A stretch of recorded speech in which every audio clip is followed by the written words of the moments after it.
Commander Zara stood before the energy barrier that held her human prisoner.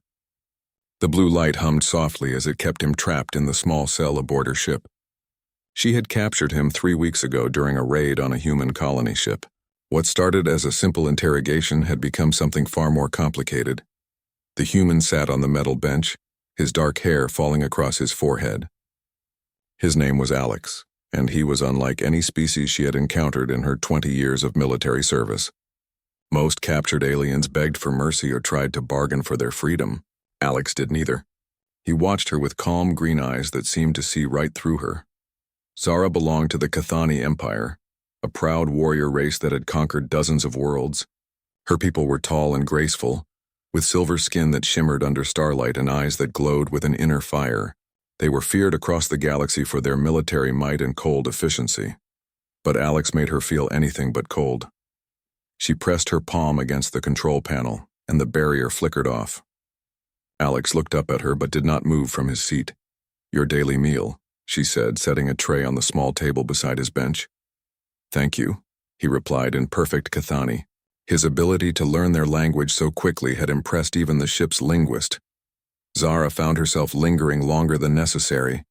"Why do you not try to escape when I lower the barrier?"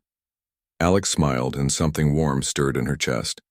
"Where would I go? We are in deep space, and I cannot pilot your ships. Besides, I enjoy our conversations." This was true. Over the past weeks, they had talked about everything from stellar navigation to ancient poetry. Alex knew things about the universe that amazed her. He spoke of human art, music, and literature with such passion that she found herself wanting to experience these things herself. "The High Command has sent new orders," Zara said, trying to keep her voice steady. "They want you transferred to the interrogation facility on Cathros Prime." Something flickered in Alex's eyes. Fear, perhaps, but he only nodded. "When?" "In 2 days." She reactivated the barrier and walked away before he could see the conflict in her expression. That night, Zara stood on the observation deck, staring out at the stars. Her second-in-command, Lieutenant Vex, approached her. "Commander, the crew is curious about your attachment to the human prisoner." Zara did not turn around. "I have no attachment. He is valuable intelligence. Intelligence that you have not shared with High Command in your reports." This was true. In her official communications, she had reported that the human was uncooperative and revealed nothing useful. In reality, Alex had told her many things about human technology, culture, and military tactics. Information that could give the Cathani Empire a significant advantage in their ongoing war with humanity. But she had not reported any of it. "The human is more complex than we initially believed," she said finally. "His species possesses qualities that may be useful to understand." Vex moved closer. "What qualities?" Zara thought of Alex's laugh when she had told him a joke from her childhood. She thought of his gentle questions about her home world and family. She thought of the way he listened when she spoke of her doubts about the war. "They show mercy even to their enemies," she said quietly.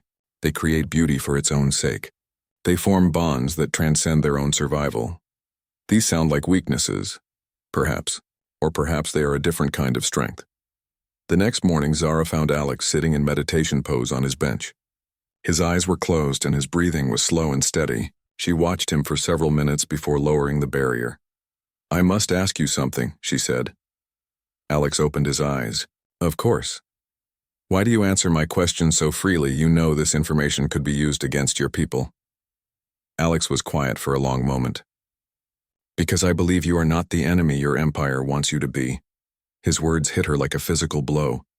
"You know nothing about me. I know you bring me books from your personal collection. I know you stay awake at night worrying about the planets your fleet has conquered. I know you question orders that seem needlessly cruel." Alex stood and approached the barrier. "I know you are not like the others."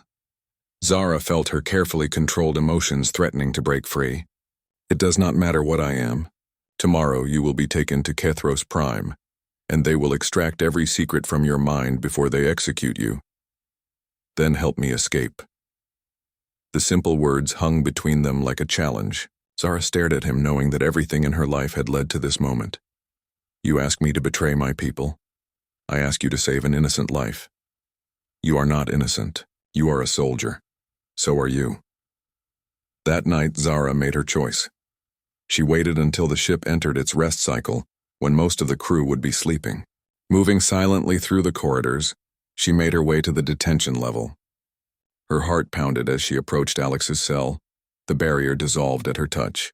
Alex was waiting, already dressed in the spare uniform she had smuggled to him earlier. "Are you certain about this?" he asked. "No," she admitted, "but I cannot let them kill you." They moved through the ship like shadows. Zara's knowledge of the security systems allowed them to avoid the automated sensors. When they reached the shuttle bay, she hesitated. "Once we leave this ship, there is no returning for me," she said. "I will be marked as a traitor." Alex took her hand. His skin was warm against her cool silver palm. "You do not have to come with me." "Yes, I do." They climbed aboard the small escape shuttle. As Zara powered up the engines, alarms began blaring throughout the ship. Her crew had discovered the escape. The shuttle launched into space just as the first security teams reached the bay. Behind them, Zara's ship, her home for 10 years, grew smaller among the stars. "Where will we go?" Alex asked as they fled toward the edge of the system. "There is a neutral trading station 3 systems away. We can find passage to human space from there." And then Zara looked at him, this strange alien who had turned her entire world upside down. "Then we start over." The escape shuttle raced through hyperspace, carrying them away from everything Zara had ever known. In the passenger seat, Alex watched her pilot the ship with expert skill. "Do you regret it?" he asked quietly. Zara considered the question. Behind them, she had left her rank, her career, her people. Ahead lay uncertainty and possible exile, but beside her sat someone who had shown her a different way to live. "No," she said, "I do not regret it." When they reached the trading station, they would need new identities, new lives. The Cathani Empire would hunt them across the galaxy, but they would face that future together. As the shuttle continued its journey through the darkness between stars, Zara realized that her greatest capture had become her greatest freedom. Alex had been her prisoner, but in the end, she had been the one who was truly captive, trapped by duty and blind loyalty. Now they were both free. The stars ahead seemed brighter than they ever had before, full of infinite possibilities. Whatever came next, they would face it not as captor and prisoner, but as equals choosing their own destiny among the cosmos.